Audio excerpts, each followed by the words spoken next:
네, 매일 말씀 묵상 시작하도록 하겠습니다. 우리 함께 찬양합니다.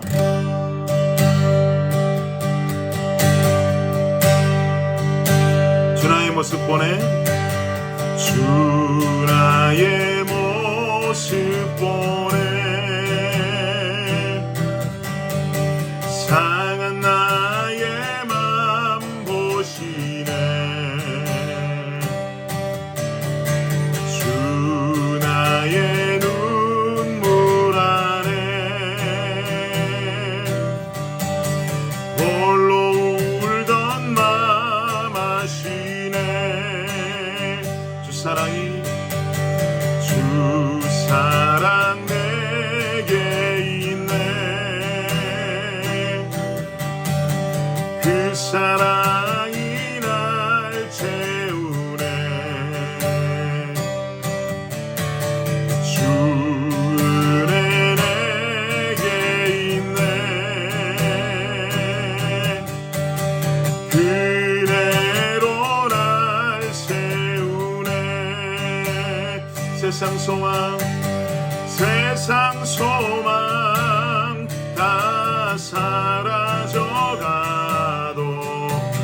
주의 사랑은 끝이 없으니 살아가는 이 모든 순간이 주 은혜임을 나는 믿네 세상 소망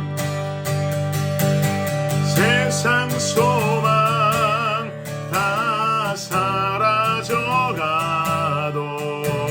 주의 사랑은 끝이 없으니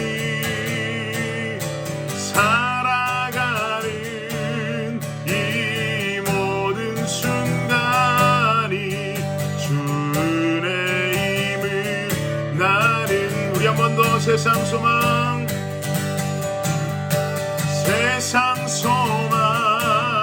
다 사라져가도 주의 사랑은 끝이 없으니 살아가는 이 모든 순간이 주 은혜임을 나는 믿네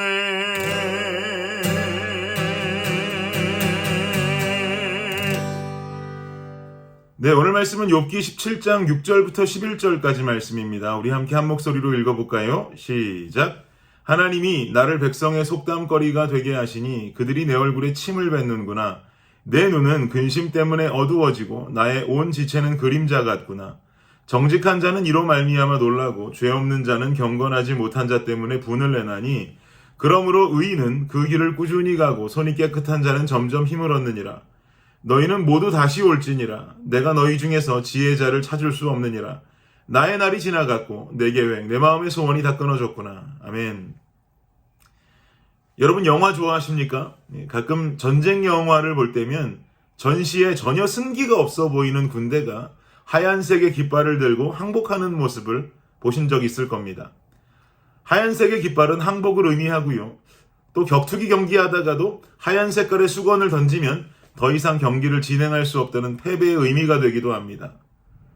지금이야 천에다가 염료를 넣어서 염색하는 기술이 아주 흔한 기술이 되어버렸지만 사극이나 또 옛날 전쟁 영화에 등장하는 장면의 당시는 염색을 하는 것 자체가 쉽지 않았던 때입니다.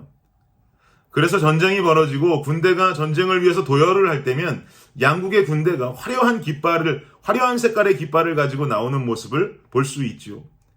당시는요, 어느 국가가 더 화려한 깃발을 가지고 나오는가가 그 나라의 힘을 대변해주는 일이었다고도 말합니다. 우리에게 그만큼 돈이 있고 기술이 있다라는 것을 그 의미를 전해주기도 했다라는 것이죠. 그래서 우리는 더 이상 싸울 힘이 없다. 우리는 이 싸움을 포기하겠다라고 할 때는 아무런 염료도 섞지 않은 하얀색의 깃발을 들면서 자신들의 무력함, 자신들이 아무것도 붙잡을 것 없다라는 것을 표현하는 것입니다. 이것이 유래가 되어서 하얀색은 항복을 의미하게 되었다라는 이야기가 전해져 오고 있습니다. 이렇게 항복하고 투항하면 군대는 모든 무기를 버리고 무장 해제된 상태로 손을 들고 상대국의 포로가 되지요. 우리는 계속 욥기를 통해서요, 욥의 이야기를 듣고 있습니다. 욥은 완전히 자신의 무장함을 버린 상태입니다. 돈도 없습니다. 부자였던 자였지요. 그런데 그 부자였던 자가 모든 것 다 잃었습니다. 자녀도 잃었습니다. 몸에는 병도 얻었습니다. 그렇게도 위대해 보였던 자가요, 모든 것 다 잃고 나니까 아주 초라한 모습이 되어버렸습니다. 마치 군인이 총과 칼을 버리고 나면 상대국의 초라한 포로가 되듯이 욥도 자신이 가지고 있던 가장 좋은 것들을 다 잃고 나니까 초라한 모습만 갖추게 됩니다. 친구들은 욥에게 찾아와서 말하기를 너의 죄를 회개하라고 말하고 하나님께 받는 벌이다라고 말하면서 욥을 더욱 초라하게 만듭니다. 오늘 본문 6절과 7절 말씀 다시 한번 보겠습니다. 읽겠습니다. 시작. 하나님이 나를 백성의 속담거리가 되게 하시니 그들이 내 얼굴에 침을 뱉는구나. 내 눈은 근심 때문에 어두워지고 나의 온 지체는 그림자 같구나. 하나님께서 자신을 이렇게 초라하게 만들었다라고 지금 고백하고 있죠. 자신의 눈은 자신에게 쌓인 근심이 너무나도 많기 때문에 어두워져만 가고 있고 욥의 온 몸은 그림자와 같이 어둠의 그늘에 거하고 있다라고 고백합니다. 그리고 본문 11절도 보십시오. 함께 읽겠습니다. 시작. 나의 날이 지나갔고 내 계획 내 마음의 소원이 다 끊어졌구나. 여러분, 욥은 말합니다. 계획도 끊어지고 소원도 끊어지고 아무런 소망도 없는 상태이다. 지금 나는 소망 없는 인생 살고 있단 말이죠. 저는 오늘 말씀을 대하면서요, 룻기 1장 말씀이 동시에 함께 떠올랐습니다. 룻기 1장 1절 말씀 제가 한번 읽어드릴게요. 사사들이 치리하던 때에 그 땅에 흉년이 드니라. 유다 베들레헴에 한 사람이 그의 아내와 두 아들을 데리고 모압 지방에 가서 거류하였는데, 사사들이 치리하던 때라는 말은요, 룻기의 배경이 사사시대였음을 알 수 있죠. 요즘 커피 브레이크를 통해서 우리가 사사기 말씀 은혜 많이 받고 계시지 않습니까? 이 사사시대에 임한 흉년이라고 하는 말은 하나님 앞에 백성들의 모습이 옳지 않은 인생을 살았다는 것을 말합니다. 하나님을 향한 모습들로 살았던 것이 아니라 우상 바라보는 삶을 살았다는 거죠. 그래서 흉년이 찾아왔단 말입니다. 이러한 어려움 끝에 유다 베들레헴에 살던 한 가정이 베들레헴을 떠나서 모압 지방으로 피신으로 옵니다. 그런데 여러분, 이 땅에서 어떤 일이 일어납니까? 집안 남자들이 모조리 다 죽어버립니다. 가장 어른이었던 나오미의 남편 죽어버리고요. 그리고 그의 두 아들이 모두 죽임을 당하게 됩니다. 이 가정에는요, 나오미와 두 명의 며느리만 남게 되죠. 이 며느리 중에 한 사람이 룻이라는 자입니다. 이들은 아들들이 모압에서 맞이한 모압 여인 아내들이었습니다. 힘들던지 고통스럽던지 유대 땅은 하나님 약속의 땅입니다. 이 땅에서 힘들다고 모압 땅으로 거주지를 옮긴 이 가정은요, 엄청난 천국을 만날 줄 알았겠죠. 그 땅에서 많은 것들을 구할 수 있을 줄 알았겠죠. 그런데요, 도리어 이 가정은 엄청난 어려움 속과 재난 속으로 빠지게 됩니다. 그런데 저는 이 룻기를 볼 때마다 가장 은혜 받는 구절이 한 구절이 있습니다. 1장 6절 말씀인데요, 제가 읽어드리겠습니다. 그 여인이 모압 지방에서 여호와께서 자기 백성을 돌보시사 그들에게 양식 주셨다 함을 듣고 이에 두 며느리와 함께 일어나 모압 지방에서 돌아오려 하여. 이 말씀이 제게 은혜가 되는 이유는요, 바로 돌아옴의 은혜 때문입니다. 나오미와 룻은요, 모든 소망 다 잃었습니다. 그들이 바라보고 의지할 바가 다 사라졌습니다. 모든 것을 잃은 나오미는 며느리들이 있는 모압 땅에서 무언가를 그 땅에서 다시 도모하려고 하는 것이 아니라 다시금 유대 땅으로 돌아오려 한다라는 사실입니다. 사랑하는 여러분, 소망이 사라지고 큰 고통의 시간을 겪고 계십니까? 나보다 아픈 사람이 있을까? 나보다 슬픈 사람? 나보다 불행한 자 있을까라는 의문 속에 살아갈 때가 있으십니까? 아까 부른 찬양 가사 기억하시지요?